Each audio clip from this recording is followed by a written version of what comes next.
So ngayon ay linggo, pasyal tayo sa ating garden at malamig. 2 degrees.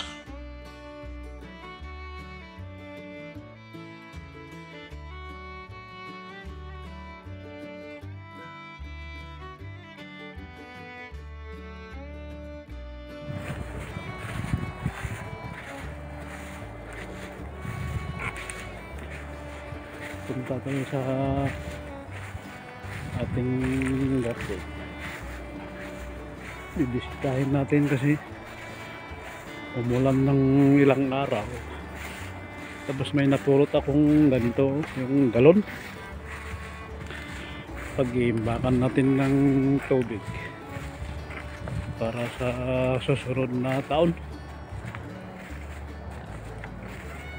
So yan, naglagay pala ako ng yan, sinuputan ko yung aking sapatos kasi hindi ko na nakuha yung butyos ko na ilagay sa sasakyan.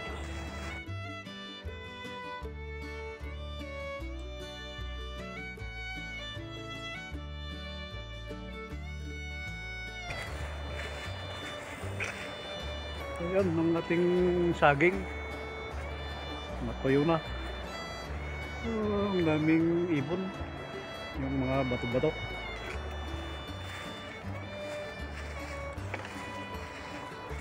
So yan ang ating kalapaw.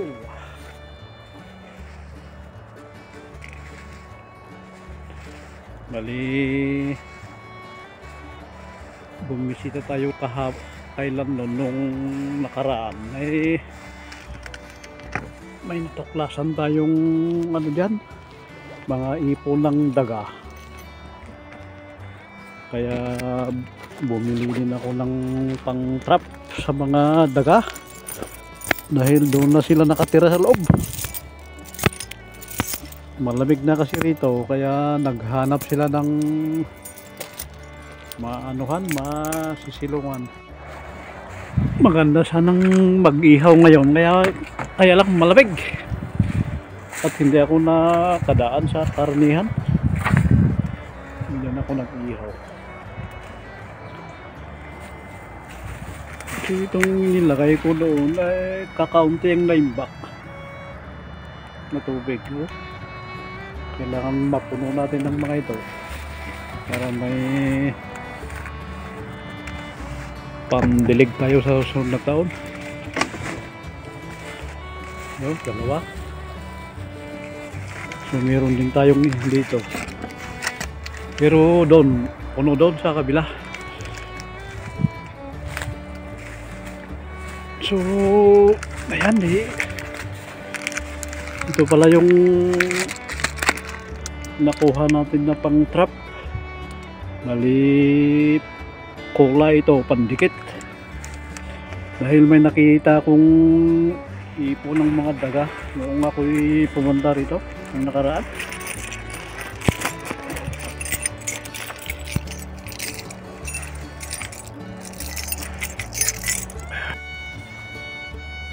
Lagyan natin ng pako para hindi sila makatakas. May layo itong pamaing yung pang-trap natin. Ayan, wala naman akong gamit dito, kaya lang hindi maganda kung pinamamahayan ng mga daga. So ito lang gamit ko, ito asin, yung soka at yung abono. Ayan, abono. Tapos yung gamit kong pangbukal, ayan, gamit sa garden. So ayan, balikan na lang natin pag ito, nilagyan ko siya ng pako para hindi na sila makakatakas. Baka magkalat pa sila papunta sa loob, nako, mabaho naman pag namatay sila. Ayan, meron tayong naimbak na tubig dito dahil umulan ng umulan. Ayan, dami. Ayan, mga tubig lahat ang mga yan. Pati doon.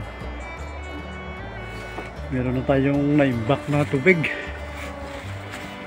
Ito, ililinis muna natin ito bago natin siya lagyan ng tubig. Kasi baka ano ito, ginamit nila ng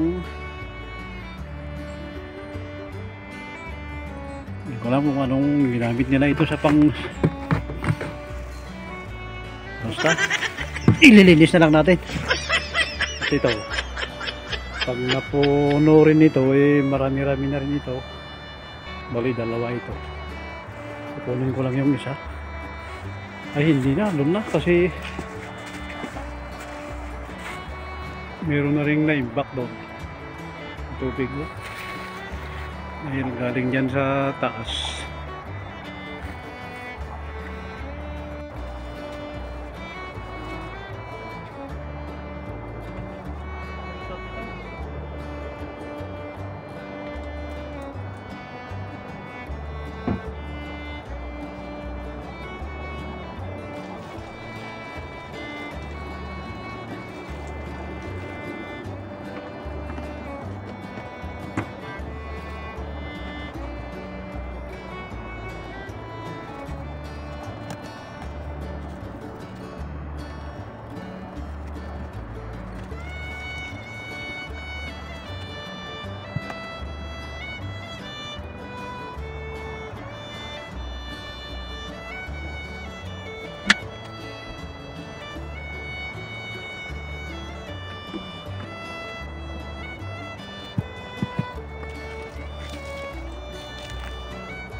punuin natin yung drum na yan ng tubig.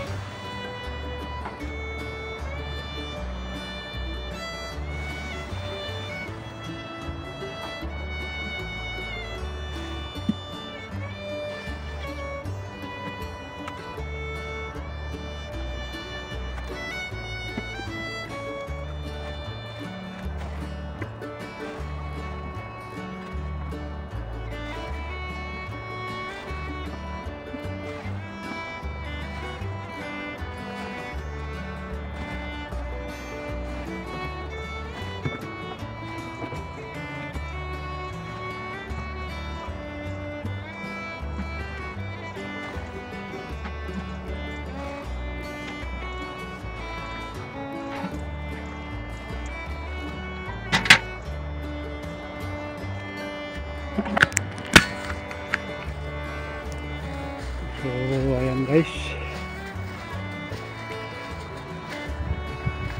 malapit nang mapuno ito, oh.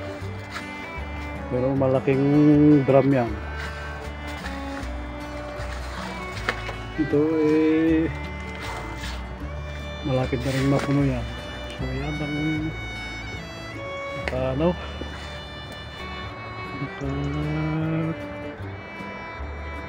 nakatapat dito sa may tuluan. Ayan sila.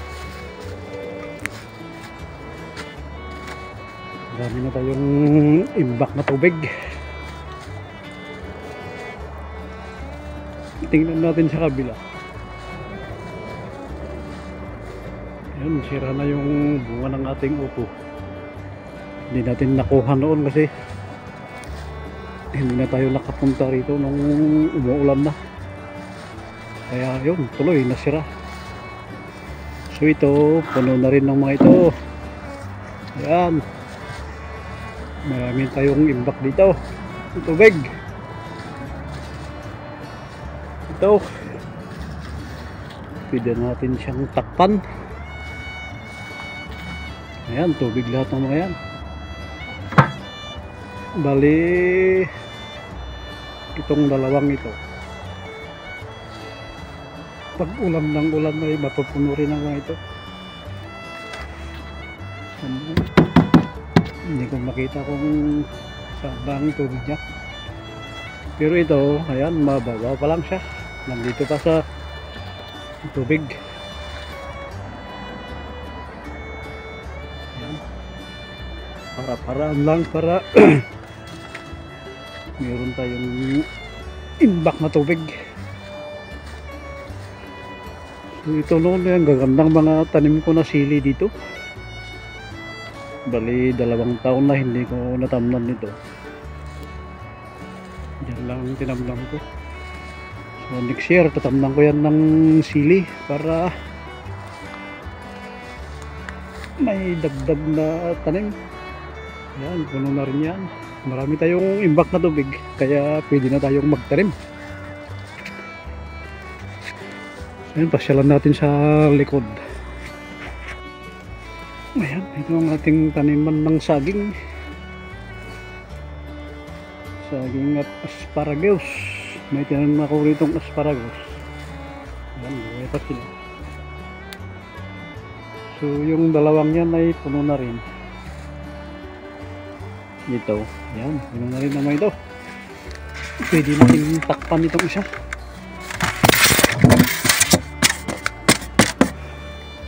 Dito, pag ganito, pwedeng nakatiwangwang lang, walang multa. Pero pag summer o spring, maraming mga lamok, kaya kung may magkocontrol ay mamumulta tayo. Kaya kailangan bumili tayo ng pangtakip dyan. Kukunin kong ibang tubig doon para mapuno ito.